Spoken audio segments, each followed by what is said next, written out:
నమస్తే. తెలుగు రాష్ట్రాల్లో ఘనంగా జరుపుకునే పండుగలో ప్రధానమైన పండుగ సంక్రాంతి. సూర్యుడు మకర రాశిలోకి ప్రవేశించే సమయంలో జరుపుకునేదే సంక్రాంతి పండుగ. ఉత్తరాయణ పుణ్యకాల ప్రారంభమవుతోంది. ఇది పంటల పండుగ. భోగి మంటలు, రంగోలి, పశువుల పూజ, పిండి వంటలతో సాంప్రదాయబద్ధంగా సంతోషంగా అందరూ జరుపుకుంటారు. ప్రకృతి, సూర్య భగవానుడికి కృతజ్ఞతలు చెప్పే పండుగ ఇది. సంక్రాంతి పండుగ గురించి మరిన్ని వివరాలు సన్నిధానం లక్ష్మి గారిని అడిగి మరిన్ని వివరాలు అంటే తెలుసుకుందాం. అమ్మా నమస్తే. నమస్తే అమ్మా.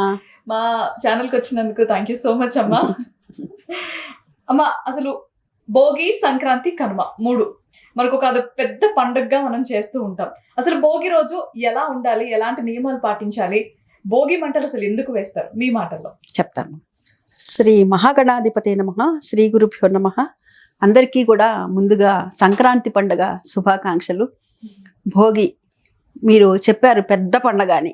ఇది నిజంగా పెద్ద పండగ, పెద్దల పండగ కూడా. పెద్దలకు కూడా పెట్టుకుంటారు కదా, కాబట్టి పెద్దల పండగ. పెద్ద పండగ అని ఎందుకన్నారయ్యా అనంటే, ఇది భోగి, సంక్రాంతి, కనుమ అని 3 రోజులు చేసేటటువంటి పండగ కదా, అందుకు గాను దీన్ని పెద్ద పండగ అన్నారు.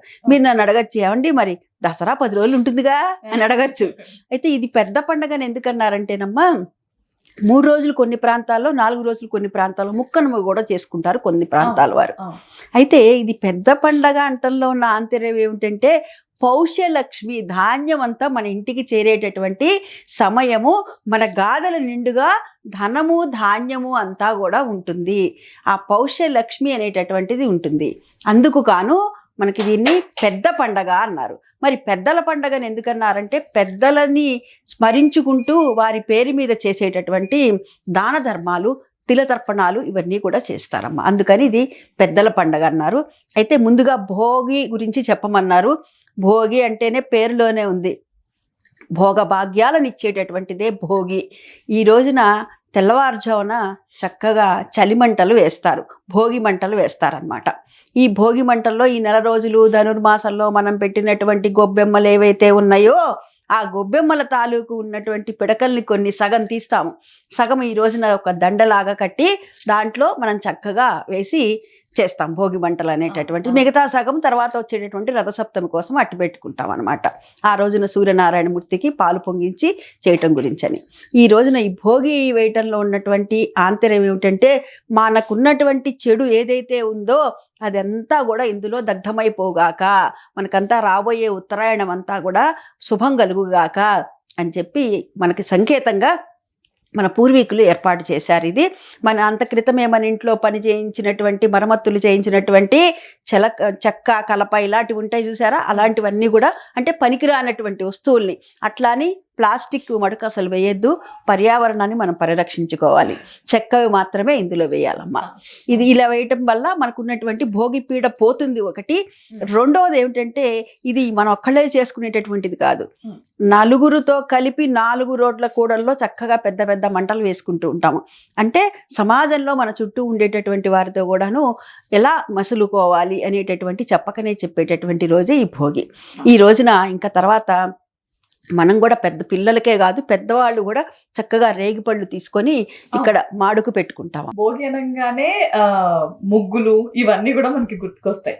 ముగ్గులో ఖచ్చితంగా గొబ్బెమ్మలు, రేగిపండ్లు, ఇంకా కొన్ని పదార్థాలు దాంట్లో పెడతారు. ఎందుకు అలా అంటారు? అవి ఎందుకు, వాటికి అది దేనికి సంకేతం అంటారు? దేనికి సంకేతం అంటేనమ్మా, ఈ గొబ్బెమ్మలు పెట్టడం నెల రోజులు కూడా పెడతాము. కానీ ఒక్క రోజున సందె గొబ్బెమ్మని ఎవరైతే వివాహం కానిటువంటి అమ్మాయిలు ఉన్నారో ఆ పిల్లల చేత పేరంటం కూడా చేయిస్తారు. ఈ రోజున ముఖ్యంగా మీరు చెప్పినట్లుగా ఆ ముగ్గులు వేయటము.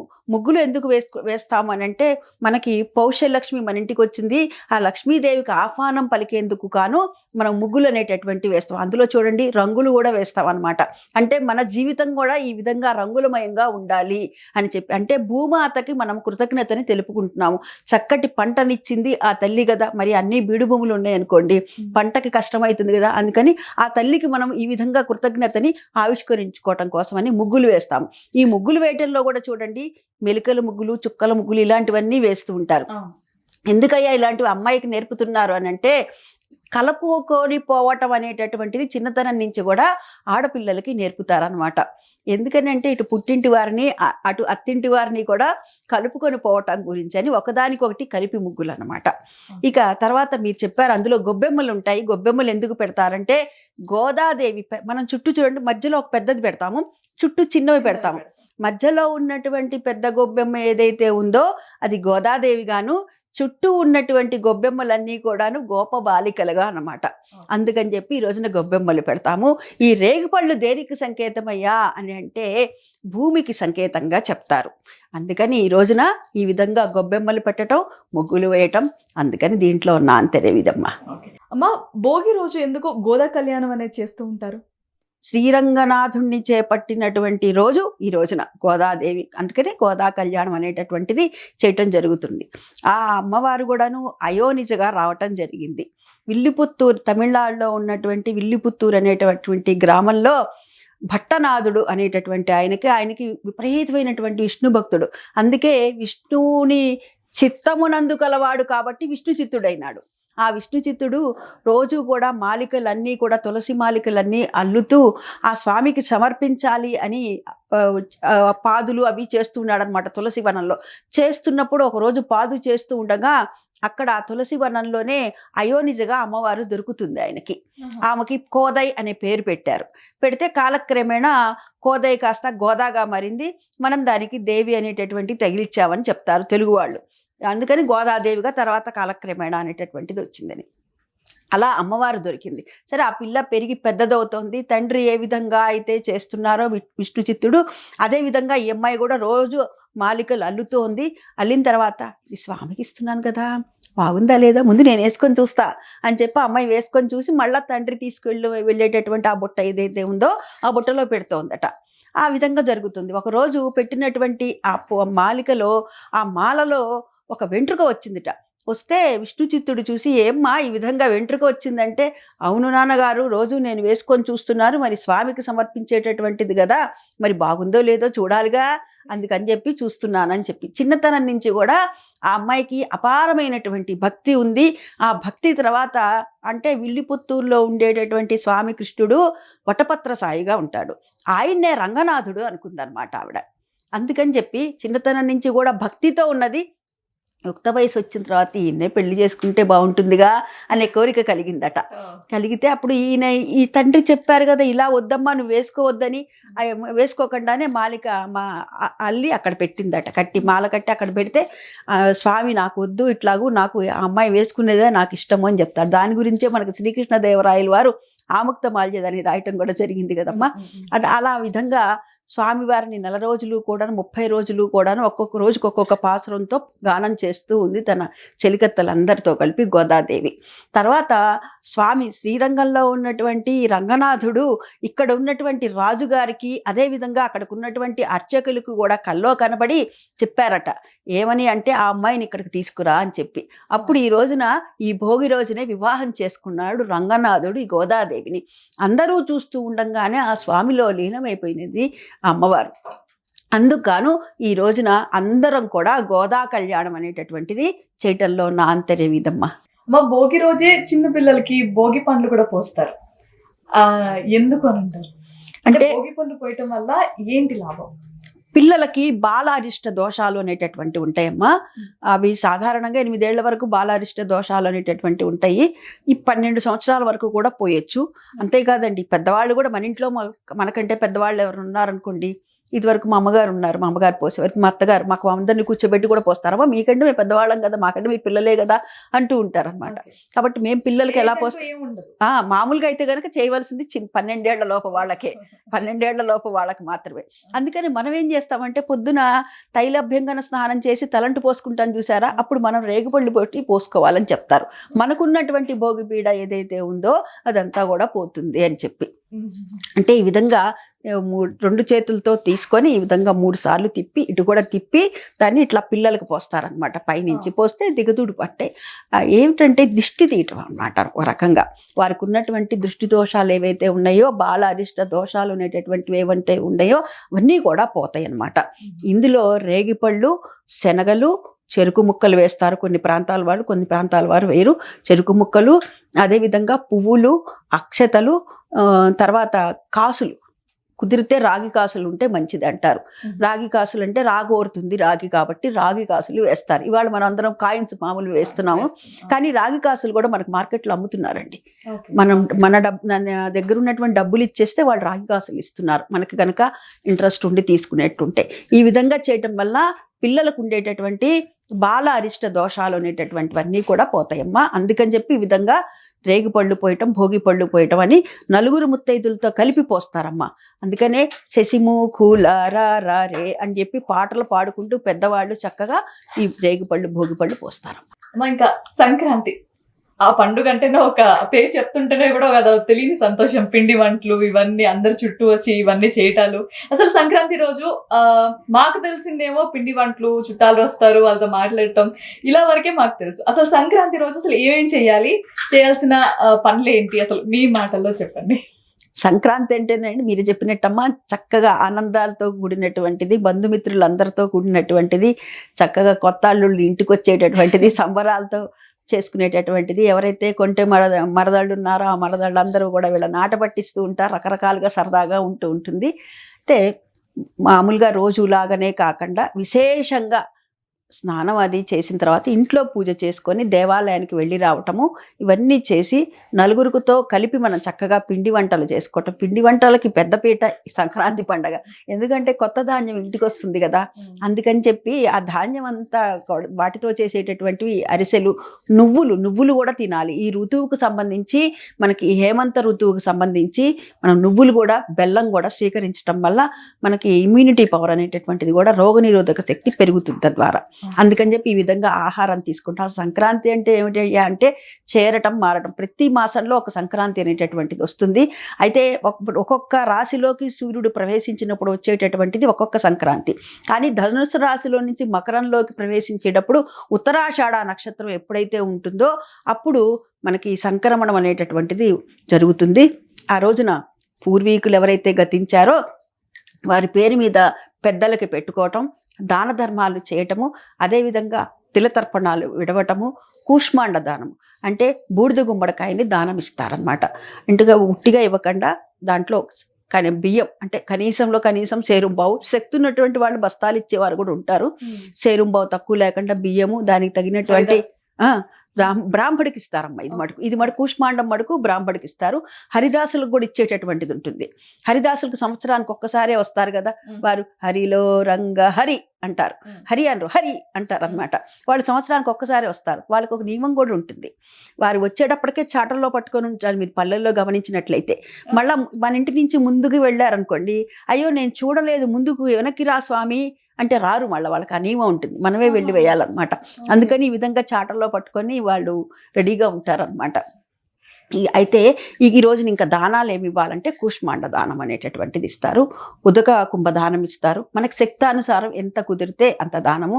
ఈ కూష్మాండం మీద కుదిరితే ఎంతో కొంత బంగారం, ఇవాళ బంగారం అంటే చాలా రేటు ఉందనుకోండి, ఎంతో కొంత పెడితే మంచిది అని చెప్తారమ్మా. ఈ విధంగా దానాలు చేయటం అంటే సంక్రాంతి అంటే నేను చెప్పాను చేరటం, మారటం అని. అంటే సూర్యుడు ధనుసు రాశిలో నుంచి మకర రాశిలోకి ప్రవేశించటం, అదేవిధంగా దక్షిణాయనం నుంచి ఉత్తరాయణంలోకి మారటం అన్నమాట. ఇది సంక్రాంతి అనేటటువంటిది. ఈ సంక్రాంతి రోజున చక్కగా గాలిపటాలను అవి కూడా ఎగరవేస్తుంటారు. కానీ పిల్లల్ని తగు జాగ్రత్త తీసుకోవాలి. ఇప్పటికే మనం వార్తల్లో వింటూ ఉన్నాము. ఇప్పుడు రీసెంట్గా కూడా ఎవరో ఒక అబ్బాయి చైనా మాన్యం అనేటటువంటి దాన్ని పట్టడం వల్ల అబ్బాయికి చాలా ఇబ్బంది పడి 19 కుట్లు పడ్డాయి అనేటటువంటి మాట విన్నాం. అది మటుకు చాలా జాగ్రత్తగా ఉండాలి. ఒకప్పుడు ఏదో మాన్యం అంటే అది వేరు, దాన్ని తయారు చేసి అది మా ప్రాణాలకే ముప్పు తెచ్చేటటువంటి పరిస్థితి వస్తుంది. కాబట్టి చైనా మాన్యాన్ని వాడకండి. అలా యూజ్ చేసే వారికి మీరేం చెప్పాలనుకుంటున్నారు? ఏం చెప్పాలనుకుంటున్నానంటేనమ్మా, అసలు ముందు అలాంటివి తీసుకురాకండి. పిల్లలకు తెలియక తెచ్చినా కానీ వాటిని వినియోగించద్దు. లేదు వాళ్ళు మారాన్ చేస్తున్నా మీరు పక్కన ఉండండి, అసలు వాడద్దు, చైనా మాన్యం వాడితే మనకు ఇబ్బంది కలుగుతోంది అని చెప్తున్నారు. నిప్పు ఉందిరా ముట్టుకోకండిరా అంటే ముట్టుకుంటానంటే పిల్లవాడు కాబట్టి తెలియదు. మనం పక్క నుంచి చెప్పాలి, అరే అది నిప్పురా ముట్టుకోకురా అని చెప్పి. ఒక పోలీసు అధికారి కూడా ఒక వీడియో కూడా రిలీజ్ చేశారు చూడండి, ఇది చైనా మాన్యం, దీన్ని వాడకండి అని చెప్పి. ఆయన ఒక ఆనపకాయ అంటారు కదా, దాన్ని కూడా తీసి ఇట్లా మధ్యలో దారం పెట్టి ఇట్లా అంటే కరెక్ట్ గా కట్ అయిపోతుంది. అంటే ఎంత ప్రమాదకరమైందో చూడండి. అటువంటివి తీసుకురాకండి, ఒకవేళ తెచ్చినా పక్కన పెట్టేసేయండి. మామూలు దారాలతోనే చక్కగా ఎగరేసేట్టుగా చూడండి.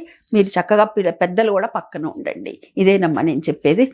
సంక్రాంతి అంటేనే సంబరాల పండగ. ఈ సంక్రాంతి చక్కగా కొత్త బట్టలుగా ధరించడం, ఇంట్లో మనం పిండి వంటలు వండుకోవటం, నలుగురితో కలిపి పెద్దవాళ్ళ దగ్గర ఆశీర్వచనం తీసుకోవటం, బొమ్మలు పెట్టుకోవటం. ఈ బొమ్మల కొలువు కూడా చాలా విశేషంగా పెడతాము. ఈ బొమ్మలు కొలువు పెట్టడంలో కూడా ఉన్న ఆంతర్యం ఏమిటంటే పిల్లలకి మన ఇతిహాసాల గురించి తెలియచెప్పటం గురించే మనకు పూర్వీకులు ఏర్పరిచి ఉండొచ్చేమో. ఎందుకంటే గమనించండి, ఒక 2-3 అరలంతా కూడాను బొమ్మలు దేవుడికి సంబంధించి స్టెప్పులు పెడతాం కదా, ఆ స్టెప్పులు పెట్టినప్పుడు పైన అంతా కూడాను దేవుళ్ళకి రామాయణానికి సంబంధించినటువంటివి, భాగవతం అంటే పెట్టుకోవచ్చమ్మా. వేడుక బొమ్మలు పెట్టుకోవచ్చు ఎవరైనా, ఇంటి ఆనవాయితీ ఉండక్కర్లేదు. వేడుక బొమ్మలు ఎవరైనా పెట్టుకోవచ్చు. శంకురమయ్యి ఇలాంటివి పెట్టాలంటే అది ఆనవాయితీ ఉండాలి, అంతేగాని దానికి కొంచెము మడి ఆచారాలు అవన్నీ ఉంటాయి కాబట్టి. కానీ మామూలుగా మనం పెట్టుకునే వేడుక బొమ్మలు కదా, చక్కగా బొమ్మలు పెట్టుకోవచ్చు. చక్కగా దీపారాధన చేసి ఇంట్లో పండో పొలమో నివేదన పెట్టండి, ఈ విధంగా చేయొచ్చు. ఈ బొమ్మలు కూడా చూడండి దేవతలకు సంబంధించినవన్నీ పెడుతూ ఉంటారు. ఎందుకని ఈ భోగి పళ్ళు పోసి బొమ్మలు చూడటానికి అంతా పిల్లలు వస్తూ ఉంటారు కదా, ఆయన ఎవర్రా అని అడుగుతారు అనుకో, రాముడు, ఈయనెవరు సీతమ్మ, ఈయనెవరు ఆంజనేయ స్వామి అంటే వాళ్ళ గురించి తెలుసుకోవాలని వీళ్ళ అడిగినప్పుడు వీళ్ళకి రామాయణం గురించి కూడా చెప్దామనేటటువంటి భావన కలిగి వీళ్ళకి చెప్పేటటువంటి పరిస్థితి ఉంటుంది. అందుకని ఇవన్నీ కూడా దేవతలకు సంబంధించినవి పెడతారు. ఆ తర్వాత మనం గమనించినట్లయితే జంతువులకు సంబంధించినవి కూడా పెడుతూ ఉంటారు. విభిన్న జంతువులకు సంబంధించినటువంటివి అంటే నలుగురితో నువ్వు కలుపుకొని ఉండాలి, ఒకళ్ళతో నువ్వు విరోధం పెట్టుకోవద్దు అని చెప్పడానికి సంకేతంగా అన్నమాట. ఈ విధంగా మనకు బొమ్మల కొలువులో కూడా అనేక సందేశాలు ఉన్నాయి తల్లి. అమ్మా, వినాయక చవితి ఉంది, లక్ష్మీదేవి నవరాత్రులు ఉన్నాయి. వీటి ఏ పండగలకి కూడా పిండి వంటలు కానీ ఇలా చేసుకోము. కేవలం సంక్రాంతికి మాత్రమే ఇన్ని వెరైటీస్ చేసుకుంటూ ఉంటాం. ఎందుకు అలా అంటారు? అది కూడా ఏదైనా ఆనవాయితీ లాగా ఉందా, లేకపోతే అందరూ కలిసి కూర్చొని చేస్తున్నారు అని అలా అనుకోవచ్చు అని అంటారు? అంటే కొత్త ధాన్యం ఇంటికి వస్తుంది కదమ్మా, కొత్త ధాన్యంతో గనక మనకి అరిసెలు చేస్తే చాలా బాగా వస్తాయి. కొత్త బెల్లము కొత్త ధాన్యంతో గనక అరిసెలు చేస్తే చాలా బాగా వస్తాయి. అందుకని దీన్ని అరిసెల పండుగ అని కూడా కొన్ని ప్రాంతాల వాళ్ళు అంటుంటారు. మొదటి కోత సంక్రాంతికి చేస్తారు. అందుకనే మొట్టమొదట కోసినవి కూడా ఆ కంకులు ఏం చేస్తారంటే, నా చిన్నతనంలో మా అమ్మమ్మ గారు తాతమ్మ గారు వాళ్ళ ఊర్లో తీసుకొచ్చేవారు. పాలేర్లు తీసుకొచ్చి, అమ్మగారు అయ్యగారు ఇది మొట్టమొదట కోసిందండి అంటే వాటిని వీటిలో కలిపేవారు కాదు. వాటిని ఏం చేస్తారంటే గుమ్మాలకి వేలాడదీసేవాళ్ళు.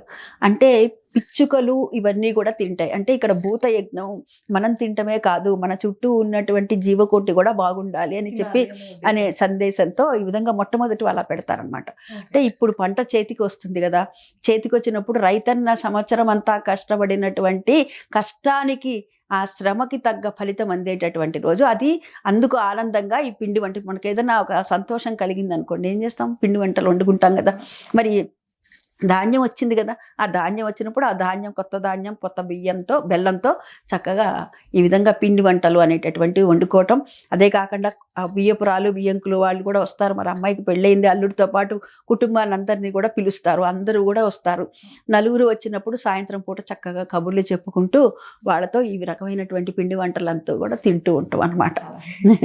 అంటే ఇప్పుడు సోషల్ మీడియా వచ్చిన దగ్గర నుంచి కూడా సంక్రాంతి పండుగ అంటే ఓకే ఇది కూడా ఇంకో పండగలా చేస్తారేమో అన్న ఒక భావన కలుగుతుంది.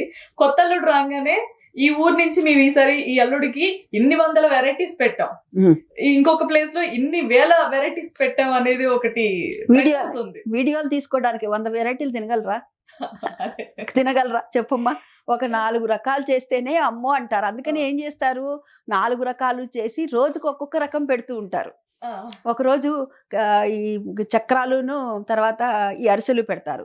ఒకరోజు ఏం చేస్తారు, చెక్కలును కజ్జికాయలు పెడతారు.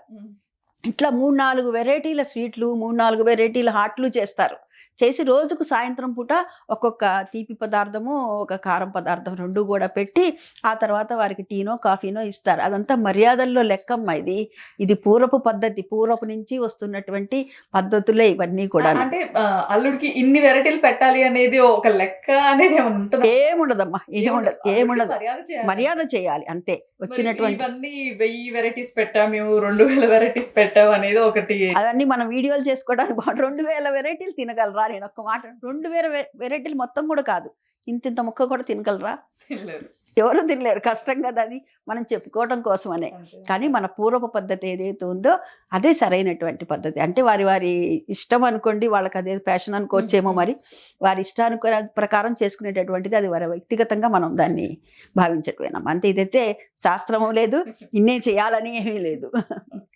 మా కనుమ అనగానే పసుపుల పండుగ అని అంటారు. ఎందుకు అలా అంటారంటారు? కనుమ నాడు పసుపుల్ని పూజిస్తారమ్మా.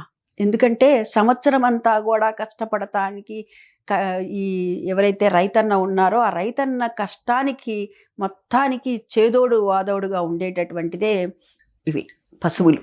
కాబట్టి ఆ ఎద్దుల్ని పూజించాలన్నమాట ఆ రోజున. అంటే పరమేశ్వరుడు తన వాహనాన్ని భూలోకానికి పంపించారని చెప్తూ ఉంటారు ఇదే రోజున. అందుకని చెప్పి విశేషంగా, అంటే సంవత్సరం పాటు మరి అంతా కష్టపడింది కదా, అందుకని మరి ఏమన్నా ఒక చిన్న పని చేస్తేనే థ్యాంక్ యూ సో మచ్ అని చెప్తూ ఉంటాం కదా.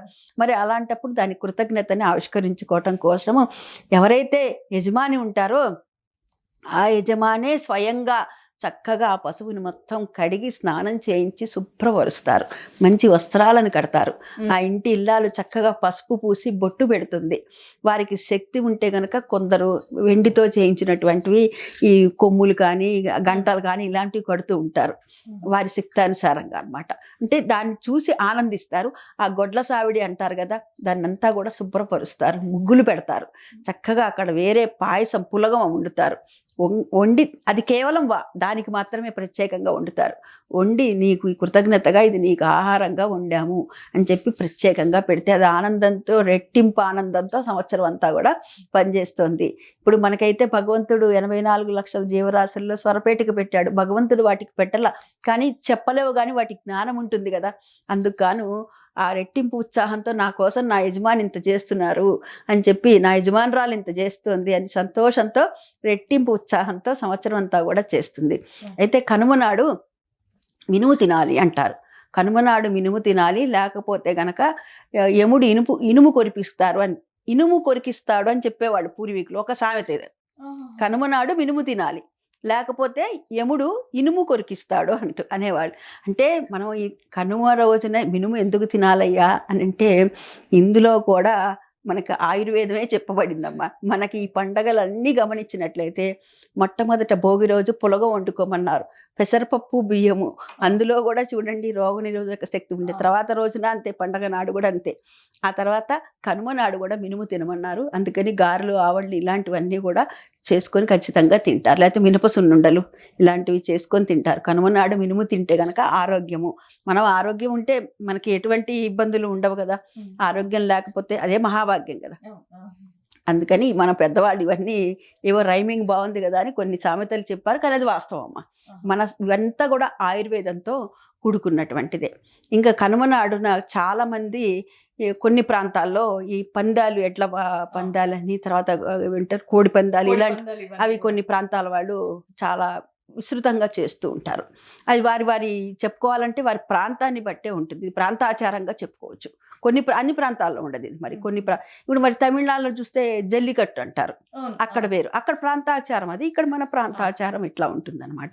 ఇంకొకటి కనుమ నాడు ఇవి తింటమే కాదు, కనుమ నాడు కాకైనా కదలదు అంటూ ఉంటారు. ఎందుకు కదలదు అంటారు? నేను అదే అడుగుదాం అనుకున్నా. కనుమ రోజు అసలు వెళ్ళకూడదు, కనుమ రోజు బయలుదేరటం ఏంటి, బయలుదేరకూడదు, తెల్లారుజామున బయలుదేరండి అని అంటారు. అంటే ఎందుకు అలా అని అంటారు? కనుమ నాడు కాకైనా కదలదని ఎందుకంటారంటేనమ్మా, మనకి ఇప్పటిలాగా 2 వీలర్ 4 వీలర్ ఉన్నాయా? లేవు. నాటి సాధనాలను గమనించినట్లయితే ఎడ్ల బండ్లే కదా, ఎడ్ల బండ్లు, ఆ తర్వాత గుర్రపు బండ్లు, ఎక్కువగా ఎడ్ల బండ్లు. పండుగ కాబట్టి అది సంవత్సరం అంతా మరి కష్టపడింది కదా, ఆ రోజున రెస్ట్ ఇస్తున్నాము, గౌరవిస్తున్నాము. గౌరవించి మన ఇంటికి వచ్చిన అల్లుడికి మనం చెప్తామా? అయ్యో అల్లుడి గారికి చెప్తామా ఆ పని? చెప్పాము కదా. అందుకనే ఆ రోజున దానికి కూడా పూర్తిగా అల్లుడి గారికి ఎంతటి గౌరవం ఇస్తారో దానికి కూడా, ఎందుకంటే సంవత్సరం అంతా కూడా నాతో పాటు నాకంటే ఎక్కువ కష్టపడింది అని చెప్పి రైతన్న కృతజ్ఞతను చూపిస్తారనమాట. అందుకని కనుమ నాడు కాకైనా కదలదు అంటారు. ఒక కారణం, అనేక కారణాలు ఇందులో, ఇది ఒక కారణం. ఇంకొక కారణం ఏమిటయ్యా అంటే, ఈ రోజున పితృదేవతలకి పెడతారు కదా, పితృదేవతలకి తీసుకునేటటువంటి ఆహారం కాకి వచ్చి తింటుంది కదా, దానికి పిండం ఇట్లా చిన్నది పెడతారు కదా, కిక్కిరి పిండం అంటారు, అది పెడతారు కదా, గోడ మీద పెట్టంగానే తినడానికి వచ్చాడు. మరి ఆహారం దొరుకుతుంటే వేరే చోటకి వెళ్ళాల్సిన పనే ఉంది, కాకి పని లేదు కదా. అందుకని కనుమనాడు కాకైనా కదలదు, అక్కడే ఉంటుంది, తిని అక్కడే ఉంటుంది, అక్కడే ఉంటుంది. అది ఒకటి. అయితే కనుమ రోజున అనేక కారణాలు ఉన్నాయి అంటల్లో అమ్మ. ఇంకొక కారణం ఏమిటంటే, మరి కొత్తగా వచ్చినటువంటి అమ్మాయి అల్లుడు పుట్టింటికి వచ్చింది, ఆ అమ్మాయి భోగి కనుమ 2 రోజులు అయిపోయిందను, భోగి పండగ అయిందనుకోమ్మ, 2 రోజులే, భోగి సంక్రాంతి 2 రోజులు అయిందనుకోమ్మ. అప్పుడు 3వ రోజు కనుమనాడు వెళ్తాను అందనుకో, అయ్యో 3 రోజులు ఉండకపోయినారా, 3వ నిద్ర కూడా కాలేదే అట్లా 2వ రోజు వెళ్తున్నారేంటి అని అనుకుంటారు కదా. అందుకని చెప్పి, అంటే కొన్ని రోజులు ప్రయాణాలు చేయకూడదని చెప్తారు. ఏదో 3వ రోజు, 6వ రోజు, 9వ రోజు, ముఖ్యంగా మనందరికైతే 9వ రోజు వెళ్ళకూడదు. వెళ్ళిన చోట నుంచి మనం ఎవరింటికి వెళ్ళినా ఒకే చోటు ఉంటే, మధ్యలో ఎక్కడికన్నా వెళ్ళొస్తే తప్పులేదు. కానీ 9వ రోజు మళ్ళీ ప్రయాణం చేసి వాళ్ళ ఇంటి నుంచే, ఇప్పుడు ఉదాహరణకు నేను ఒక ఊరికి వెళ్ళాను, వాళ్ళ ఇంటి 9 రోజులు ఉన్నాను, ఉన్నప్పుడు 9వ రోజు అక్కడి నుంచి తిరిగి మన ఇంటికి రాకూడదు. 9వ రోజు ఎందుకు వస్తే మళ్ళీ అక్కడి నుంచి వినకూడని వార్త విని వెళ్తామట. అందుకని చెప్పి 9వ రోజు వెళ్ళకూడదు అంటారు. అందుకని 3వ రోజు అందుకని చెప్పి ఒక కారణం అయి ఉండొచ్చు. ఇంకొకటి, ఈ అత్తగారు వీళ్ళందరూ వచ్చి ఉన్నారు కదా, మరి అమ్మాయి 3 రోజులు ఉంటే బాగుంటుంది కదా, అందుకని చెప్పి 3 నిద్రలు అయినట్టు అవుతుంది కదా మన ఇంట్లో కూడా, అందుకని చెప్పి మర్నాడు ఎల్దురులే అని చెప్పి చెప్తారు. అది కూడా ఒక కారణం. అనేక కారణాలు ఉన్నాయి కనుమ నాడు కాకైనా కదలదు అని అనటానికి. కనుమ కూడా పెద్ద పండగ. ఈ రోజున కూడా పిల్లలు చక్కగా గాలిపటాలు అవి ఎగరేస్తుంటూ ఉంటారు. ప్రతి క్షణం వాళ్ళని కంటికి రెప్పలా చూడాలి. అవి ఎక్కడైనా చిన్నపిల్లలు, వాళ్ళకి తెలిసి తెలియని వయసు కాబట్టి ఇవాళ అన్ని ప్రమాదాలు చాలా పొంచి ఉన్నాయి. ఎందుకంటే తెలియట్లేదు పిల్లలకి. ఈ తెల్లవారు లేచినప్పటి నుంచి పేపర్లో కానీ, ఈ సెల్ ఫోన్ ఉంది కదా, దాంట్లో కానీ మనం చూస్తూనే ఉన్నాము. అందరూ జాగ్రత్తగా చేసుకోవాలి, పండగ సరదాగా చేసుకోవాలి, అందరితో చేసుకోవాలి అని మనస్ఫూర్తిగా కోరుకుంటున్నా తల్లి. సో చూసారు కదండి, భోగి, సంక్రాంతి, కనుమ గురించి సన్నిధానం లక్ష్మి గారి మాటల్లో ఎన్నో విషయాలు, వారు మనకి తెలియని విషయాలు ఎన్నో తెలియజేశారు. సో చూసారు కదా, ఇది వాటి కార్యక్రమం. మరొక కార్యక్రమంతో మళ్ళీ మీ ముందుకు వస్తాను. అప్పటి వరకు చూస్తూనే ఉండండి మెట్రో టీవీ. నమస్తే.